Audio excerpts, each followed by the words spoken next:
Welcome to Ladies Talking Leafs. I'm Chris. And I'm Sil. And a lot has happened since our last show. It's been a while. This is season 3 of our show, episode 14. But yeah, the trade deadline seems like long ago. And it was kind of interesting for the Leafs. And of course, more recently, Auston Matthews hit that 50-goal mark. And that was exciting. Oh, definitely. That was a long time coming with the last 2 seasons. By all accounts, he probably would have done it, a lot sooner, but he finally got it done. And I'm pretty sure that he's going to probably make it to the 60 mark, if not very, very close. Also, in the past couple weeks, we saw the Leafs in a couple different uniforms. We got to see the St. Pat's jerseys again right on St. Patty's Day this year.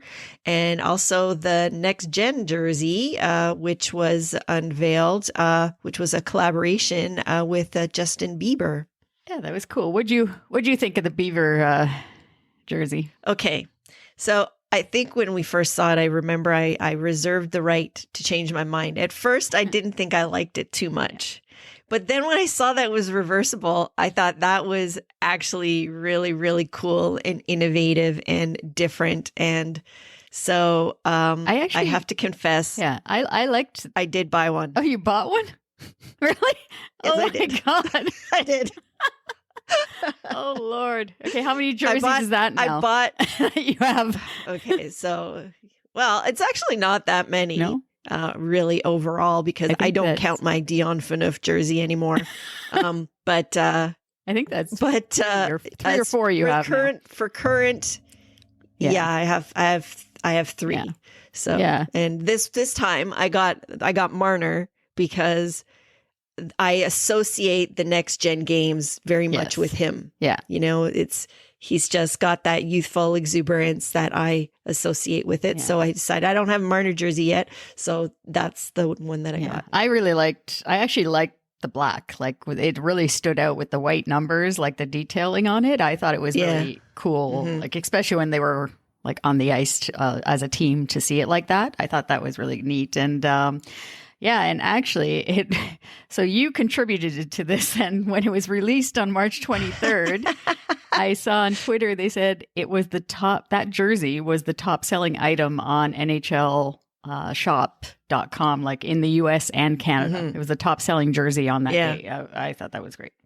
It's totally selling out everywhere. And I mean, I even looked at other ones. Like you couldn't, I think because Marner and Matthews are the most popular, they probably made more of those, but you couldn't get like any of the other ones. Like I looked for like the Riley one, for example, was sold out in everything. So, wow. And we just, before we came on the show, we were actually talking about the Biebs himself. And just, I mentioned to Sil how it was just great how when he had his concert in Montreal earlier or late in the week last week, I think it was on Friday night. But how he basically gave it to the Habs fans there, and he said something like, "How you liking that playoff spot for you guys, right? How you enjoying that playoff spot?" Meanwhile, obviously the playoffs are not happening for the Habs, and of course he was booed and everything. But we just love. It's just great to have a guy like that actually being a fan. Like you can see his fan. I love how he fans. Yeah, he is such a massive Leaf fan. And I think he is like very much to the Leafs what Drake is to the Raptors. And I think even more so because like it's just through and through his love for this team.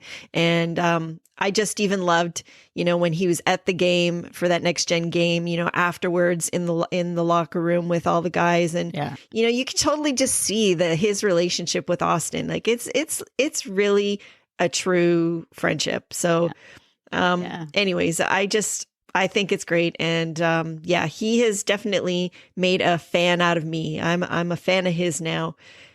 More for his Leaf fandom, I think, than his music. Well, I told my niece, I said, I'm a fan of the Biebs now because he likes 2 things that I love, the Leafs and Tim's. So I said, he's got me now. I said, right. I said, he has the Leafs and Tim Hortons. So that's all I need. But I mean, I like that he is gotten to a point in his life where he's obviously really comfortable in his skin. He's doing what he loves, like even like through his Drew House brand.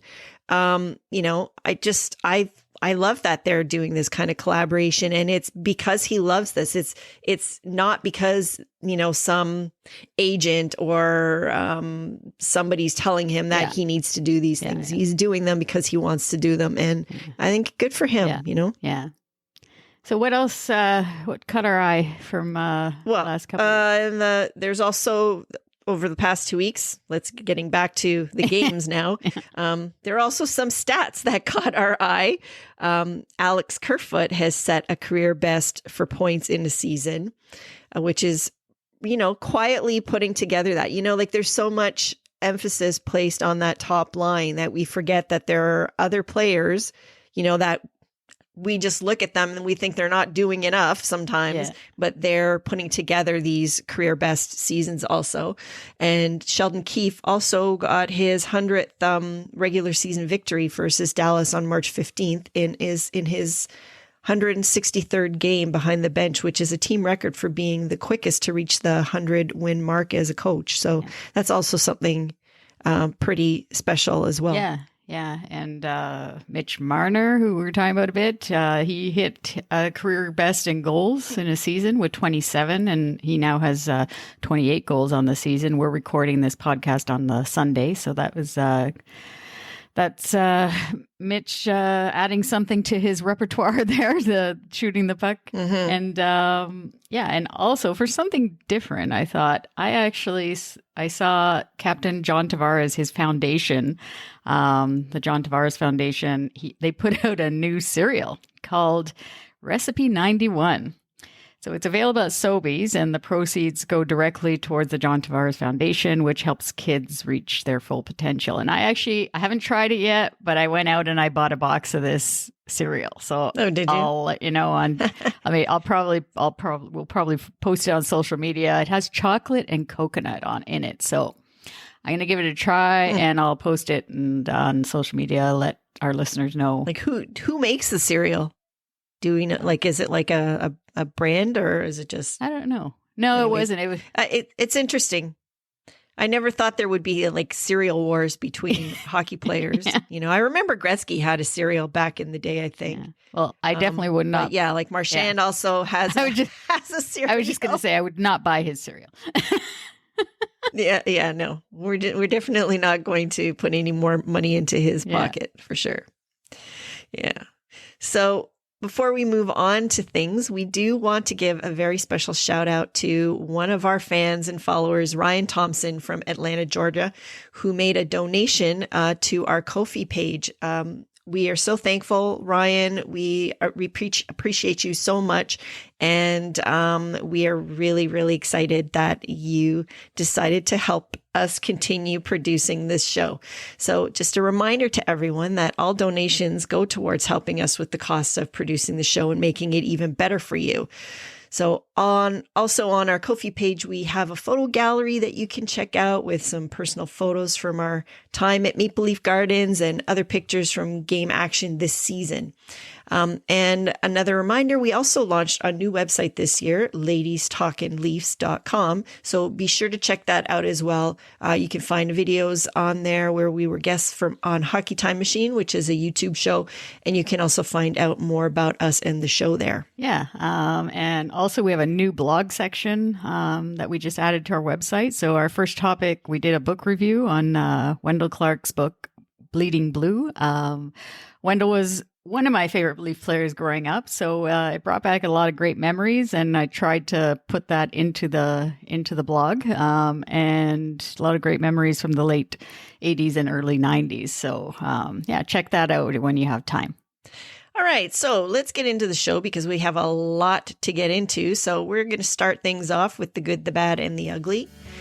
Then we will run our Ladies Talkin' Leafs highlight reel, and in our third period segment, we're going to get into some pre-playoff talk. So without any further ado, let's talk Leafs.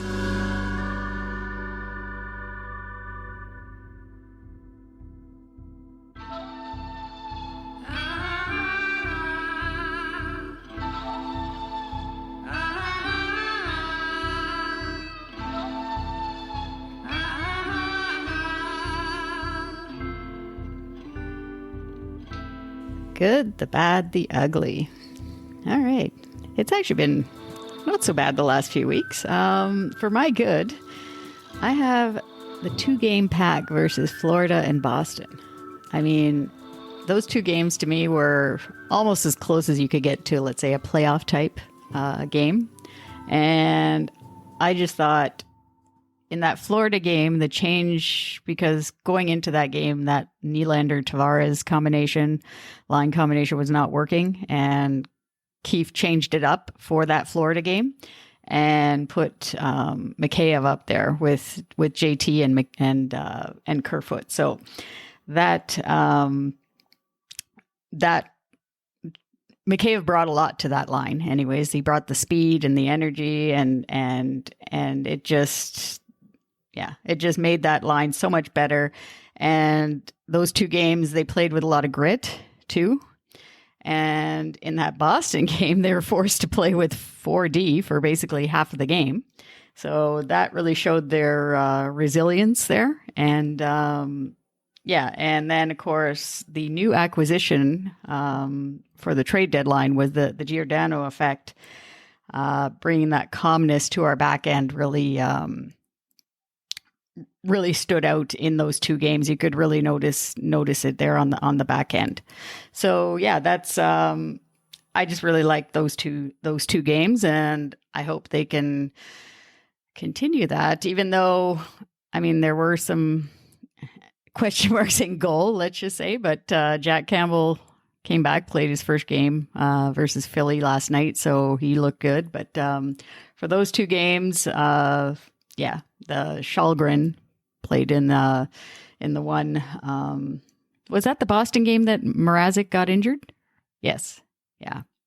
I think it was, where he got injured and Shalgren had to come in. That's a tough place to have to try to get into. Yes, for sure. Partway through a game as well. So so a lot of adversity in that to go through. And I don't know. Those 2 games really, I think, built a lot of confidence for the team too. So I'm that's my good. I think so. I think so too. I have to agree. The other thing is that it's just typical, with those are teams that are definitely, I would say, on the more elite side of the teams and on the higher end of the standings, and we tend to play well and come to play against those teams. That's one problem that we do seem to have. That's the only thing that does concern me a little bit. Yeah. But, it showed that they can put it together and that they can put the pedal to the metal, and basically not just kind of hang on. They really, instead, this is like the first time I kind of have seen them sort of pour it on, and not stop, not take their foot off the gas, which is going to be a huge thing. I think that the Florida game was interesting because that's definitely different, a similar style to what we play. So, and very evenly matched. So if we end up against them, I mean, that's going to be, a 7-game series for sure. Yeah. But I thought they looked really good against Boston, and I loved how they were also able to get under their skin, which is good. Yes. And they basically didn't get pulled into any crap either. No. So, I thought it was some of that is going to be in my next section with the referees. But anyhow, let's move on to your good first. So it kind of moves into mine a little bit, because I think part of the difference in these games was my good, which was Mark Giordano. I actually really have seen and felt a big difference since he's joined our team. Yeah. Like, not only has he made Liljegren look really good and kind of calmed him down, but he plays a different style than what we're accustomed to seeing, I think, because he's a very, it's real simple, old school defense that he plays. And it's so obvious because you can tell that our team generally does not play that way. But adding him into the mix is so huge. Even that game on Saturday night, in the first period, that shot he blocked was great. Yeah. He's already scored a goal, also amazing. Yeah. But he does all the little things and gets himself in the right positions. I think he's a great ad. Yes. Oh yeah, for sure. I mean, and he's keeping up, which is fantastic too. So, I think a lot of people were maybe worried that he's going to be too slow or something like that. But but he's such a smart player that he gets himself in the right positions. You know. And when you're mentioning being slow, he for me he moves up and down the lineup. I mean, when he can move up and down the defense pairings, like that night versus Boston when we only had the 4D. Yeah, and we were down. Yeah. Right, he had to play quite a bit extra than what he. I mean, I think he had close to top ice time too with Seattle. So I think he was one of their top pairing defensemen there. So I don't think it's not like he hasn't played, but just the communication factor too, like Morgan Riley was saying, how he's communicating with especially with Liljegren, obviously with the defense partner, but he's really, he's communicating, making sure they both understand where they need to be and what he's thinking on certain plays. And also he can shoot the puck from the point. I'm noticing he's been on the power play a couple of times, definitely. Which is something that we don't have. We didn't have before we got him quite a bit. So yeah, it's good. And I did like that. I like that switch that they made on the second power play too, that they have 2D on that one. Yeah. I do actually think that has made a difference with our transition back into the game after the power play, because I think Keefe was saying that he was feeling like that last 15 seconds is kind of lost, and not productive. Yeah. And I think that has made a difference too. Yeah. The fact that they have someone that they can put out on in those situations. Yeah. So. Yeah. To go back to the two defensemen, you're saying, right? Like the way Keefe is putting the two defense. Yeah. Which is more traditional. Yeah. Right? Yeah. Yeah. We mentioned that, I think, on a show a while ago. I think we were saying maybe when the power play wasn't going so well, maybe we should go back to that old style with the two defense on the point. But yeah.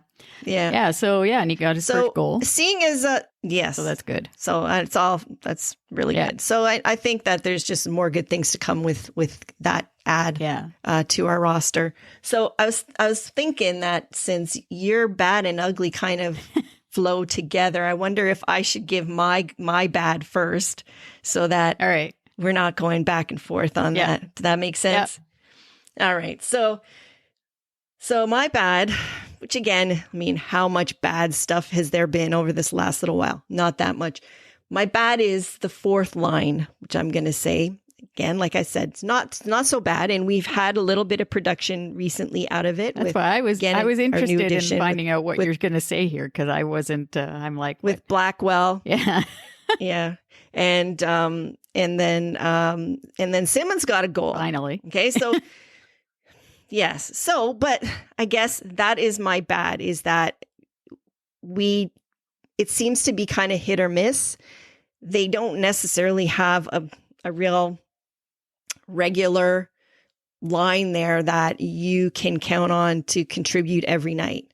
So there's been, for as many good things they have done, there have been some more not so great things. Yeah. And up until last night, I think nobody would argue that Simmons has not been playing great and deserved to definitely sit out the other night for sure. And now Spezza got a little bit of time away. My feeling of it is that it's not necessarily that the line is bad, is that it's bad that they don't necessarily know what the hell they're doing with that line yet. Yeah. And that line yet doesn't have an identity. And in the playoffs, I think you really need to have consistent performance out of that group. So obviously, Keefe has got the blender out and he's making a lot of changes and he's trying different things, but we don't yet know what that group is going to look like on that bottom three going into the playoffs. Yeah. And so to me, that is the bad part of it, is that, on some nights they're Colin, really I'm impressed pulling with, up the rear. I'm impressed with that Colin Blackwell. Since he's come over, he's similar to Michael Bunting in a way, I think, with his energy and the way he's goes in on the corners, and he's always talking and and it's refreshing. He finishes his checks. Yeah. So I was actually surprised when they took him out for that for the one game, and they had Clifford in there with Simmons and Spezza. But I mean, I think it is the blender thing that Keefe is doing, and he's trying to get the right combination. But now is the time to do that. Let's just say, like, even with the other, mind you, last night versus Philadelphia, I was wondering what the hell was going on, because Keefe was putting the line blender on for the top three lines too, or for the two lines, right? And they said that it was because Matthews and Marner stayed out on the power play or something like that when they shouldn't have. That's why he did that. He wanted to send a message, I guess, to say, reel them in and say, excuse me, I'm the one who decides how long you play. On the power play sort of thing, right? So, but in terms of the fourth line, I'm hoping Blackwell, I'm thinking it's going to be Spezza, Blackwell, and Simmons. Like, that's who I think is going to be on there. And what do you think that Spezza will be in center or playing the wing? Probably on the wing, I think, because Blackwell, he played pretty well at center there when I think that you can get more out of him in that position, and possibly more out of Spezza in the wing spot. Yeah. And I mean, like, it doesn't mean that Spezza won't take the faceoff still. No. Because, he's obviously really, really good at that. And Spezza sometimes goes on the PK too, like with the taking the draw and that sort of thing. So but I think... But hopefully Keefe will stop with the line blender at some point, because that's hard for the players too to figure out what the hell they're doing, right? Like, Well, and I think the other thing is the injuries still. It's interesting. I keep people hearing talk about our possible lineups, which we're going to get into, but there's still people that are expected to be back in the lineup. So, where are they? Where are you going to, where are they going to go? So anyways, it's interesting. Yeah. All right. So let's get to your bad and ugly, which kind of are, rolls into each They're other. both. I couldn't figure out a real bad one over the past couple of weeks anyways, but to me, the worst thing over the past couple of weeks has been the refereeing. The refs have I've lost my mind with them sometimes as to what the hell they're doing. And I keep saying, and this is league wide too. It's not just our team. They've just been bad. Yeah, but there's some interesting stats. I want to get these stats first, I have to say. So I saw on Twitter the Leafs. I could not believe this. I have to find these. Hang on, I wrote them down. Sorry if I'm taking a couple of minutes here to get these stats. But while I'm looking for them, I'm just going to say, the biggest one, obviously, was that issue with Taylor Hall, and where he basically sucker punched Lyubushkin as the player was skating away from him. And thankfully, Lyubushkin came back versus Philly. He was only out a couple of games. But what I think happened there, I think Taylor Hall basically, yes, it might not have been a blatant punch right in the face. It was to the side of the head. But I think he got him with the thumb of the glove, which is really hard. And that's what really caused the injury. But it's, to me, I just don't understand how he didn't even get a penalty for that. It was just ridiculous. No, I know. It was ridiculous. And I know, it is ridiculous. If he's Leaf, he gets the book thrown at him regardless. Do you remember when Ty Domi suckered Samuelson? Yeah. I mean, that was how many games he got. I mean, okay, obviously that's a different kind of player, but even then, that the games that he got, which I think was like 23 or something like that, is way more than anybody else in the league at the time would have probably got because of the jersey that he wore. So this is like not something that is different at all from anything that, we're used to in the past, but it's definitely because even look at even just this year, Spezza getting 6 games for what he did. Okay, I found the stats finally. All right. So, in the last 5 years for the Leafs, in penalties drawn per 60, let's say per 60 minutes of the game, the penalties drawn, the last 5 years, last year, they were 23rd out of 31 teams. That's the highest they've ever been. So, like, they've been below that to say that they've drawn penalties in the whole league. Out of the whole league, that's how many. That's to me is insane over the last 5 years. I didn't want to give the whole stats. Tampa has been no lower than 7th, so they've obviously got a lot of calls, like a lot of penalties drawn for them. Colorado has been first 5 years in a row. Like they've had, so I think Naz effect there. Maybe Naz because he left Toronto. Now he's getting all the calls there the last couple of years. I don't know. And Florida has been second for a couple of times for a couple of years. They've been second in penalties drawn in the league, but we're all the way down at 23rd or lower. Last year, I think we were 29th.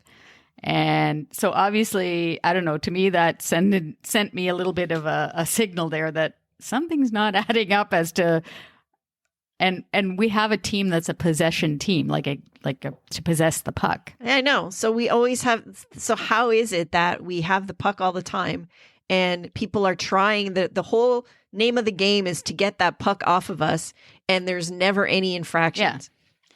And then, unless it's Michael Bunting, who's at the top of the league for penalties drawn, and that still doesn't get us any higher than 23rd. Right. Yeah. And versus Boston again with that idiot, we were talking about his lovely cereal there, Brad Marchand. He basically, like twice, he cross-checks John Tavares at the end of the period. Like the game wasn't even on. It was at the end of the period. He was just basically doing his usual thing, trying to suck Tavares into taking a penalty. But I mean, the cross-checks were not like lame either. They were like... They were cross checks, and of course, like they had a little discussion. Tavares did and Marchand, but he didn't get a penalty. Marchand gets away with it, and I'm like, what do we have to do? And then even when I wrote a comment here on Twitter, Darcy Tucker chimed in actually on Twitter. It was hilarious when he's like, and I can picture him he likes to imitate. On TSN sometimes when he's interviewed, he likes to imitate Coach Pat Quinn and how he used to talk. He's like, oh, Pat Quinn would not be happy with the St. Patrick's Day reffing, he said, right? Because again, on that, and I can just see him in that Irish act, trying to imitate the Irish accent, right? But I don't get it. And versus Winnipeg, speaking of Bunting, versus Winnipeg, Bunting gets cross-checked in the head at the start of the period. He hadn't even done anything. Like we talk about Bunting and like how does he make himself so annoying to people? But I mean, this was like 3 minutes into the game versus Winnipeg, and he didn't even have time to get his good barbs. Yeah, exactly. And the guy cross-checked him to the head, and the guy got nothing. The defense, I don't know who it was on Winnipeg, and I was like, okay, there's just something wrong here. Anyways, so to me, I don't know. I don't know. They had apparently a meeting with the referees at this general managers meeting in Florida earlier last week. Whether or not that does anything, I know Kyle Dubas I guess the media was trying to get something out of him, obviously, and he just smiled. When he was asked about the refereeing, he just had a nice smile about it, but he didn't say anything because obviously he doesn't want to get his fine. But I honestly think that they should, they're a wealthy organization. They can afford the freaking fine. Yeah. I think they need to step out of the box and say something and take the bloody fine. Yeah. Because then it's out there. You know what I mean? Yeah. And that's definitely, at least for a while, it's probably going to put the microscope on them even more. And then they're going to have to reel it in and do a better job because. Yeah. Yeah. So, I mean, what they're doing now is not shining a light on it either. So no, maybe that's what they need to do. I don't know, but I've had enough of it. And I mean, it's not going to get any better, obviously, in the playoffs. They don't call anything, right? But they're always going to call something on us, probably, right? So, yeah.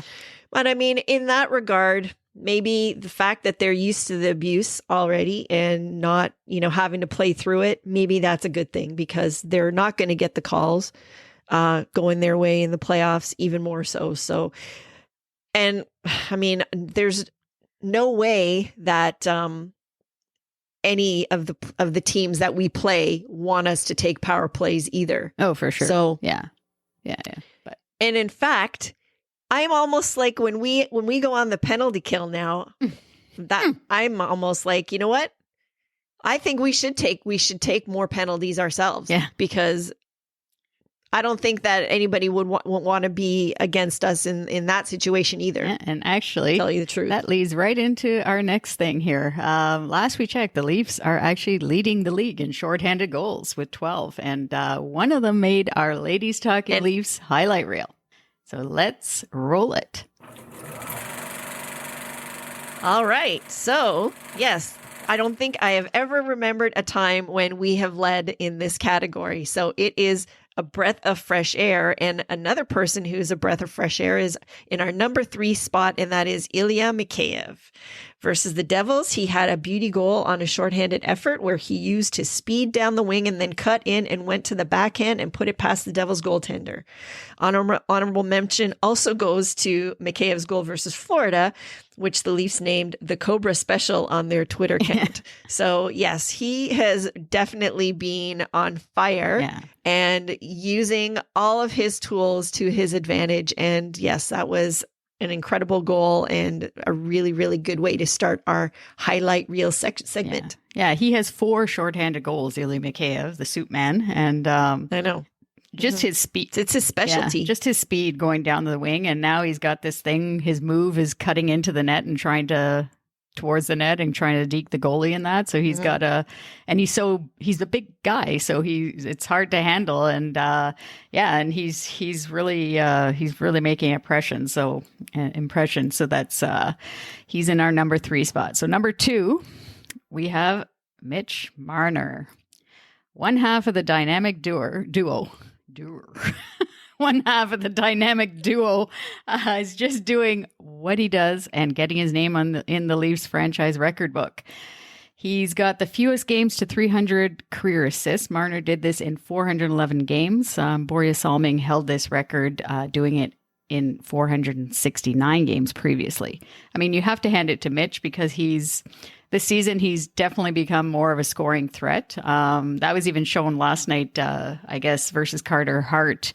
When he passed it over to Matthews, like Hart was playing the shot coming from Marner, which most of the time they don't. They're going to look at, obviously, number 34 for the shot. But anyhow, and he in that case, he actually did end up passing it over, but it looked as though he's going to shoot it. So, Mitch now has 28 goals, which is a career high for him. And the goal that I actually loved was the 2-on-1 with Matthews versus the Bruins. And Marner one time did into the net to make it 4-1. That to me was it was great. We just love beating the Bruins, especially in Boston. Oh gosh, absolutely. Absolutely. But the thing that blows my mind about Mitch, and this is more of a comment on his season, because this is like an incredible stretch that he's on, is would we ever have thought that this would happen the way he started the season?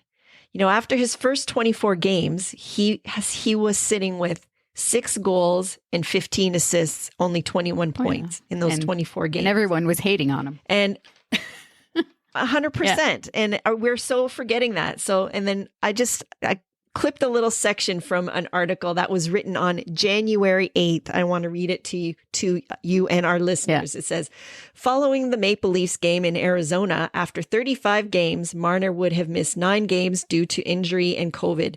Thus far, he's scored at a pace that would give him 17 goals, 42 assists, and 59 points by the end of the season if he stays healthy. That would make the 2021-22 regular season the worst season in Marner's career. That's what was written in January, which is like basically, 3 months ago. Yeah. Okay. And since then, he has set a Leaf record with 60 points in his last 33 games, which is now the most points in that stretch of games in Maple Leafs history, surpassing Darryl Sittler, who had 58 in that same amount, and Lanny McDonald with 57. Yeah. Yeah, no, it's unbelievable. And how soon the bashers forget. I mean, we've mentioned this before, like to say, where are they now? These bashers that were saying, trade him for a bag quiet. of... They're a lot like Hab fans, those Marner bashers. They're like bandwagon. They kind of disappear. Bandwagoners, basically. So, But, Mitch is just doing his thing, and they have something going there with AM34. Like it's not, I know it's obviously all about the playoffs, but like I think they got their heads on straight. It's not just about the points for them in this season. No, so I think they're going for something more, and you can see that in the way they're going about things. But who's number one? Our number one is obviously Auston Matthews with his 50 goals. So obviously the goal itself was an empty netter, so not that big of a highlight really for moment for Matthews. But for a franchise that is over 100 years old, for him to be only the 4th player to get to 50 is a huge deal. And now he is going to be climbing over that. And I'm sure that Rick Vai's record of 54 is going to fall in short order. Yeah. And I think that he was glad to get that done and over with. So the talk can just, end on that really. Yeah. And the fact that he would have done it one of the last 2 seasons, if it wasn't because of all the COVID and everything else, the shortened things, like he just wanted to get it done. And I really hope that the Leafs somehow bring Rick Vaive into the conversation, to have him at the building at some point. I mean, we don't have a lot of home games left, but hopefully the organization does something, because Rick Vaive is really on social media and everything, and in his any media availability he does on talk shows and that he really says like he wants to hopefully have the opportunity to congratulate him personally, to congratulate Matthews personally, and kind of pass the torch basically to him. Yeah. So they did have him at a game recently for the Leafs troops segment, and that's the first time like we've seen him in the alumni jacket, I think, like ever. So the fact that they brought him in for that, hopefully that means that kind of he's sort of brought back into the fold, and they're gonna I mean, he's a former captain there to help Auston. So they do need to celebrate him more. Like he's kind of the forgotten. It's like everybody that was part of those early 80s teams is sort of kind of the forgotten people, you know. And it's not until Wendell kind of came into the fold that people kind of started, paying attention to them again. And there's this gap between Darryl Sittler and Lanny McDonald and Wendell Clark that is completely, people have erased that. Yeah, and they shouldn't. I mean, it's actually 40 years ago, I guess March 23rd, I think it was 40 years ago, that anniversary of Rick Vaive scoring that first 50 goals. He did it 3 times too. Like, I mean, it's not like he did it that one time. That was like one and done kind of thing. But the thing going back to... And considering there's not much to celebrate at that time, like... Oh, it was huge. You should be celebrating that. Yeah. And the thing with Matthews, going back to him, because it is his moment, obviously, scoring 50 goals, just the way he scores the goals. I mean, it's not just one way that he does it. And we've talked about before how he practices his craft in the summertime, all these things that he works on. But Luke Fox of Sportsnet, he actually broke it down, his 50 goals this season, that he had 22 wrist shots, 8 snap shots, 7 backhands, 6 tips, 5 slap shots and 2 wraparounds is how he broke down the 50 goals. So well, and he doesn't even have the empty. I know, that's what I thought. He has 2 of those. Which he didn't have. Like he was not like, I guess he let Hyman be the empty net specialist, but now that he's not there, he's kind of, figured, okay, I can get a couple of those too. Yeah. So he's got those as well. Yeah. Yeah, so that was sick. Anyway, so it's definitely just so versatile and with his shot, which really sets him apart from pretty much everybody. Yeah. So Yeah. Anyway, so it's obviously great that the team is getting on a roll as we get closer to the end of the regular season. And with only 14 games left before the playoffs, for our segment of the third period, we are going to get you ready for that with some pre-playoff talk. Yeah, so I don't know about you, Sil, but I'm a little bit worried with this Leafs goaltending situation going into the playoffs. I know, Jack Campbell played well last night. What worries me now is that basically we only have in our entire organization, we only have 3 healthy goaltenders, and that's counting Jack Campbell as well. So we have him, Hutchinson, and Källgren, Eric Källgren, who's 25 years old and has basically the few games this regular season. He's played well, although that last game that he had was a little bit shaky versus Winnipeg. He didn't look very confident in that game, but we managed to obviously score a lot and we managed to come back after getting down 2-0. But I just hope, because Jack Campbell is injury prone as well, knock on wood, that he after last night's game, he came out and said he was perfectly fine. He felt great and everything. So I just hope that continues. But if something happens in the playoffs, I don't know. Michael Hutchinson is basically our next guy to go between the pipes. And I don't think that he'd be the next guy. I think that they put Källgren in. But oh, definitely. I definitely think so. I think Mrazek has played his last game as a Leaf. Unfortunately, it just hasn't 100%. It just hasn't gone well for him. The karma, for whatever reason, has not been with him. And I don't know, the ghosts, the Leaf ghosts don't like him for some reason. I don't know why. Yeah. But poor guy, I feel for him. Yeah. But that was an experiment that has definitely gone way wrong. Yeah, him and the Nick Ritchie one. Basically, those are the two. I have already forgotten that he's played on our team, Nick Ritchie, by the way. He's such an afterthought now.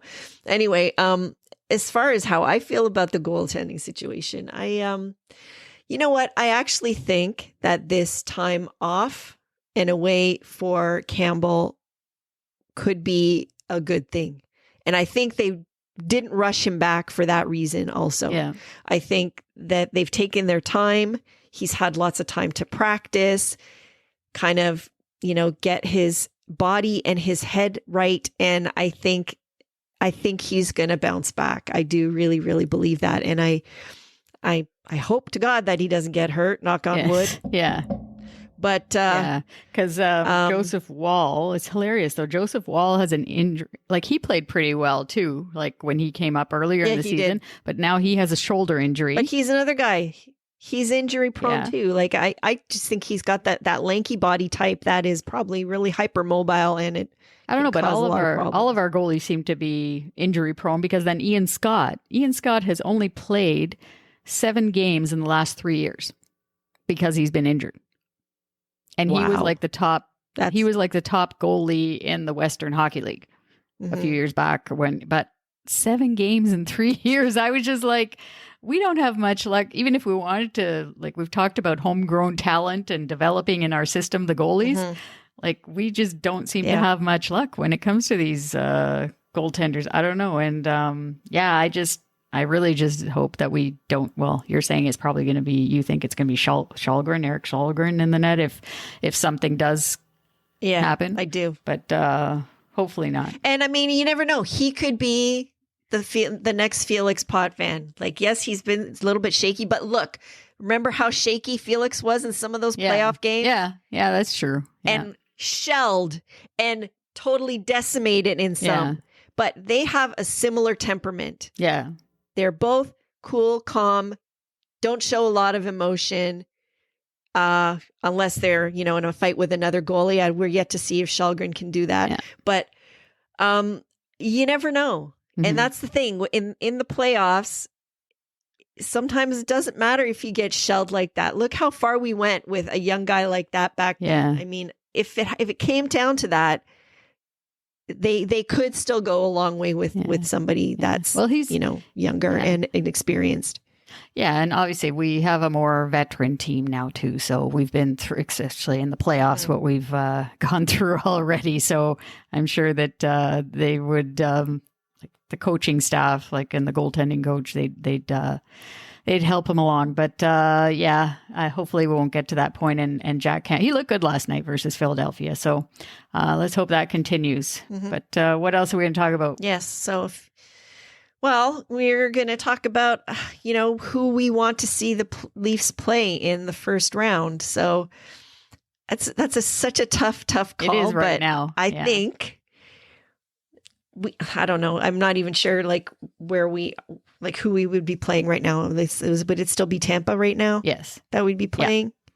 Yeah. So that's the team that I don't want to play, I think. Right.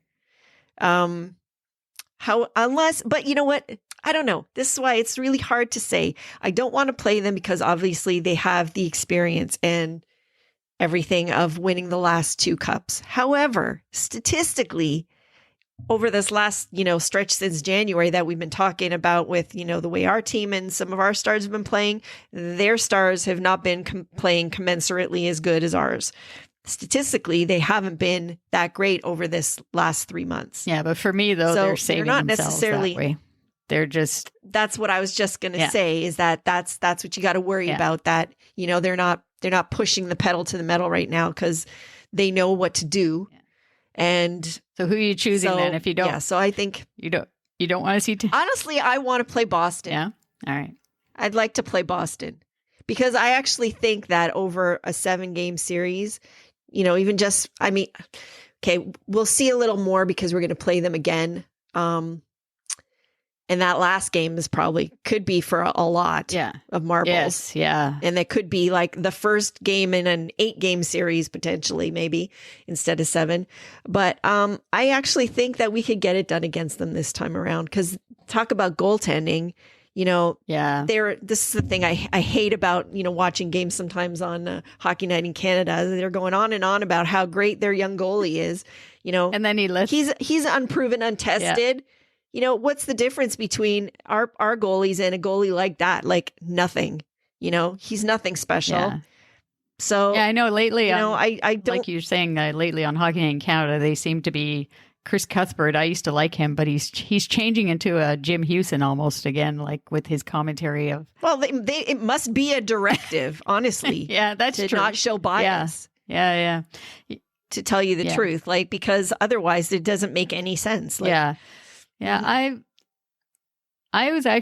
was hoping for Boston as well, surprisingly enough. That's who I'm hoping, but I don't think it's going to happen. I think it's going to be Tampa. And I'm worried. The only thing I'm worried about that is, if we get home ice, we have to get home ice somehow in that case. Like we got to still stay on a roll here and focus on getting home ice. That will be very important in that series.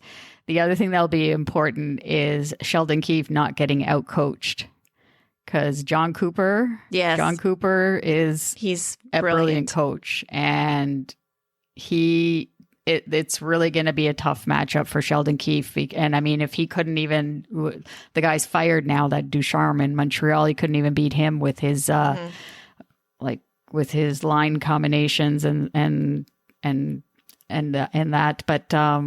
And just the game, I think keeping up with the game. Sheldon Keefe in that series, he didn't get outcoached by Ducharme. He outcoached himself. Yep. He just made it too complicated for himself. Yeah. He did too much stuff, I think. So and the year before, Tortorella was there in Columbus, right? In his first year. Yeah, that was his first year. I'm willing to give him a pass for that the bubble one or whatever with Columbus. Yeah. But last year, obviously, it was devastating sort of thing. And now, if he has to go against John Cooper, that's going to be an ultimate test for him. Mm-hmm. But yeah, I hope. I mean, not to say that. What's the guy's name in Boston? I forget his name. Cassidy. Yeah, Bruce Cassidy. Yeah, he not to say that he's obviously not a really good coach as well, but it would just he's no slouch. But it would just be nice to beat them.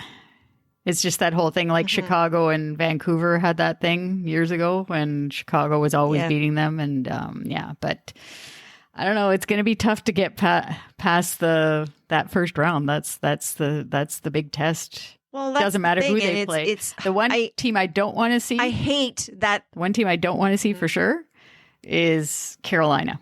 Carolina? Yeah. I know, that's the same with me. Like, I don't want to have to play them. I think that would be, it's hard with them because they're so sound defensively, but they're so unpredictable too. And Brind'Amour is definitely a rallier, like he can get his team up, like no other coach, I don't think in the league can. Yeah. So, I definitely don't want to play them either. And in Florida, I'm kind of iffy about because they're sort of in the same boat as us as far as needing to get over the hump. And so, it would make for a great series for sure because you've got two desperate teams, really. Yeah. One of them will break their record basically, or their playoff past demons, I guess. I don't like the system because I don't like that you're basically eliminating, like this is the thing with NHL playoffs. The first rounds are basically should be the Stanley Cup. Yeah. It's the opposite on how the NBA does it. Right. The first rounds are like nothing. Yeah. Nobody even cares about them. And now you're going to basically, eliminate all the good teams. Potentially a team that could go all the way. Yeah. Well, we'll have to wait and see. We still got some time to figure that out with the standings. They're really tight. So, like you said, it might come down to that last game versus the Bruins on April 29th when it comes to figuring out who we're actually going to play and whether or not we'll get home ice. And let's get into the games that are coming up in the next couple of weeks. All right. So we're in the last month of the season, if you can believe that. It feels like it's been a pretty long year, and the next couple of weeks will once again be very busy. We are recording this podcast on Sunday, as we mentioned, and the Leafs are headed to the state of Florida for back-to-back games versus Tampa and Florida before heading to Dallas. Then they're going to come home for 3 versus a couple of non-playoff teams, and the Habs and Sabres before they face the Washington Capitals on April 14th. Yeah, so I just think it's going to be a tough week. Yeah, it's going to be a tough week, and we have to beat the Habs. I'm like skipping over these 2 games. Yes. For the Florida road trip, but we have to beat the Habs and the Sabres at least once. I don't think we've beaten them once. I know the Habs we have not, I don't think. And the Sabres, I don't think we have either. Or maybe it's just the most recent games that are in my mind and that we've blown but I want them to win those games. Those are points that we need. We've lost so many points losing to non-playoff teams. And then the Washington Capitals game, I don't know, that one's going to be interesting because they're in a wild card spot right now. So, but there's really not, like in the East, everything is set for the playoffs, basically. Like it's just positioning, really. It's just position. Yeah. The West is much more interesting that way, to say that the wild card spots are still up for who's gonna be in there. But yeah, no, I mean, it's always I guess with Ovechkin there, I don't know where he is, how far behind he is in the Rocket Richard Trophy. I think he's dropped off a little bit on the standings that way. So I think it's more Matthews but he's still within shooting distance. Yeah, for sure. But it's he's the kind of guy that can put together a few multi goal games and end up right close to the top again. Yeah, so that's true too. But we need to get home ice. So if we can win them all, that would be great. But after the Caps, we have Leafs have 3 games again versus non-playoff teams in the Senators, the Islanders, and Philadelphia again. So, yeah, I mean, those are we just got to get her done. We got to get. I mean, obviously, we won't. Those three, maybe we win them all, but we got to get as many points as we can so that we can get that home ice. And you never know, depending on what happens in that Florida game on Tuesday versus the Panthers, we could still be in the running for first in the division, which is what their goal was, I think, from the beginning. But depending on what happens in these two games in Florida, that's really going to tell a lot whether or not first place is still up for grabs for us. So, like you said, with the exception of maybe first place in the Atlantic, like we mentioned before, the division standings are tight. And hopefully when we get to our next episode, the Leafs will still be in the hunt for home ice in the playoffs. Yeah, for sure. And that's all. So all those fans out there, it's all about the playoffs. It's happening soon. So we're wrapping it up here after listening to our show. We would appreciate it if you could leave us a review. Both Apple and Spotify have a listener option to leave a rating or a review, and it's important because we want to hear your thoughts on the show, and it will give us exposure as a source for Leaf content. And we thank you for taking the time. And just another reminder, if you want to help us out with a donation, please visit our Ko-fi page at ko-fi.com. That's ko-fi.com. And our handle is LTL1917. You can follow us there. And again, any donation goes towards helping us produce the show and making it even better for you. You can find the link to our Ko-fi page on our show notes or on any of our social media profile pages. And if you do donate, we will give you a shout out on our next episode. Yeah.